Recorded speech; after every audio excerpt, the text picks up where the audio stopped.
children, good morning. How are you all? So I hope everyone is fine and everyone is doing well. So welcome back to our session. So in which lesson we are and today which subject we are going to discuss.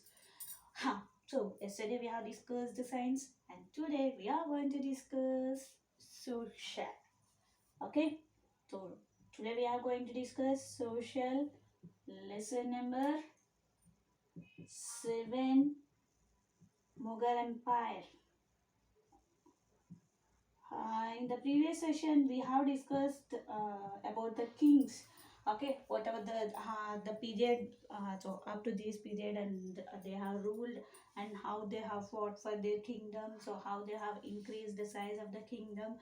How they have fought with the different people. How they have gathered the lands which are belongs to the uh, different kings, and they have increased the size of their kingdom. So finally, so they have died, and the place, the whatever the Mughal Empire was finished. Okay, till there we have discussed, and today's session we are going to discuss about two kings which are who are very good in their talents, and they have suffered a lot for their kingdom to increase. So one person, so they have constructed more buildings, and they have kept more effort to their kingdom. So those kings are Akbar and Aurangzeb. Today we are going to discuss about these two kings. Okay, so some kings, so some Mughal emperors, so they are having a great, so they are having a military talent. Okay, they are having mostly the military talent, so everyone know very well what is the military talent. And so others, so some emperors are having the military talent, and others which are there, so they are having most passionate about the patterns. Okay, so patterns means who are interested in a music section, so they will give some money to them. Okay, so they will show the important to the patterns of art and also the culture. Okay, and also however the two most powerful kings, so the two most powerful kings are Akbar and Aurangzeb. They are mostly talented in different ways. So in that we learn so some famous things which are there related to these kings. Okay, so what are those? So how they have become the emperors, so how these two kings became the emperors. So how they have become the emperors? So Akbar who is there, he became the emperor at the age of 13. So at the age of 13 only, he have become the emperor. So after his father has passed away, so he has become the emperor of the Mughal Empire, and he inherited the throne. Inherited the throne means everyone knows. So after the place of father's place, so the person who belongs to the family, who is the son of that father, he will inherit the throne, means he will take the position of that, so he will take the initiative of that family. So in the same way he will take the initiative of the empire which is there, and inherited the throne in a peaceful way, so nothing, so no one, no. So for example, hmm, so in some families, if they are having two sons and daughter, so they'll be having a lot of problems in their financially.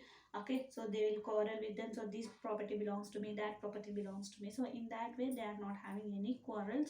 So they have taken the, so Akbar has taken the throne peacefully, and they have inherited the throne to the Akbar. Okay, on the other hand, so on the other hand, who is the person? Aurangzeb. So how the Aurangzeb became the emperor, Aurangzeb became the emperor by imprisoning his father Shah Jahan, and murdering his eldest brother. So how he has become the emperor? So he have imprisoned the father. So he is the father of Aurangzeb, Shah Jahan. So he have imprisoned.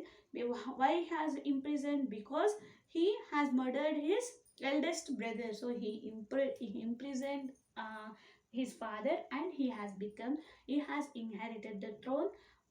So Aurangzeb has inherited the throne because he imprisoned his father, on which reason so he has killed his eldest brother. So one person have inherited. So after his father passed away, and the other person have imprisoned his father, and in this way he has inherited the throne. So these in this way Akbar and Aurangzeb has become the emperors. So this is one of the reasons behind the Akbar and Aurangzeb. Next, so what are the similarities? So which type of similarities we can see in these two persons? So what type of similarities we can see? So both they are belong to one family. So it is nothing but they belongs to the one Mughal empire. So the both are belongs to one Mughal empire, and also they are having a great reputation. So they are having great reputation as rulers of large areas. Okay, because the two persons have conquered they have fought with many kingdoms, and they have conquered so much lands. So these two persons have conquered the large areas, and also both the persons are very brave, okay, very talented, and they both are very hardworking, and they are energetic persons. The both are energetic persons. They are very very talented person, and both the persons have great military knowledge. So what the two persons are having, so they have conquered and they have ruled large areas, and they are brave, and also they are hardworking, and they are having great military knowledge too. They are having the two. So these similarities, both are hardworking person, both are energetic persons, and also both are having a great military knowledge. Okay, next, what are the differences? What are the differences between Akbar and the Aurangzeb? So Akbar has whatever the religions is there. So if it is a Hindu, Muslim, Sikhs, Christianity, whatever they are having the religions. So Akbar is to treat all the religions in a so same. So he'll not show any partiality in this religion. So he will treat all the religions in the same way. Okay, and he believed that unity of all religions. So unity is there in all type of religions. All religions are in the same way. Okay, and also he is to appoint Hindus. So he is to appoint Hindus also in their kingdom, and he will give the responsibilities, whatever the government which is there. So he will give the responsibilities to the persons of religion they belongs to. If they belongs to the Hindus family also, he will give the initiative, and he will give the work in their kingdom. Okay, and he succeeded. He succeeded in this way. He has succeeded in securing whole heart. So if the king is ruling in a proper way, so he will win everyone's heart. Okay, so for example, if a teacher is telling in a perfect way, or if teacher is good to everyone, then she will what she will do, she will secure whole hearts, okay, of the students. Or in the same way, if the king is ruling in a good manner, then he will secure whole hearts of the people which belongs to the who belongs to the kingdom. So in the same way, the teacher or prime minister or CM, so if they are doing their job in a perfect way, then everyone likes them. Okay, no one will dislike them. So in this way, Akbar has done his whatever the so whatever the religions they have taken, so he has taken it in a, so all the religions in a unity manner, and also he have appointed all the persons which belongs to the other religions too, and he have won whole hearts of the people. Okay, and now coming to the Aurangzeb. So what he did, so Aurangzeb, he has imposed extra taxes. So extra taxes he have imposed on Hindus. So whatever the religion, he showed partiality in their religion. So Hindus should pay more money at the taxes, extra taxes, and this created differences between the Muslims and the Hindus. So he created differences between Hindus and Muslims. At the same time, Aurangzeb also appointed the Hindus in the Hindus to the official post. Okay, normal post will be there. No? So in this way, Aurangzeb have showed partiality in their religion, and also Akbar maintained so grand court and others. Okay, and loud luxuries. So on the other hand, Aurangzeb was simple. Okay, simple and avoided luxury. So Akbar, what he is to do, he is to be more luxurious person. So Aurangzeb is a simple person, so he will not show more luxury life in his period. Okay, where Akbar, he is to show more luxuries in this period. And also Akbar, so Akbar has interest in painting. So Akbar has a interest in painting,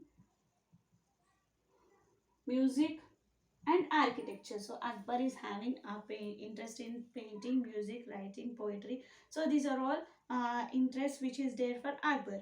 In the Aurangzeb, so Aurangzeb is more shown importance to his painting.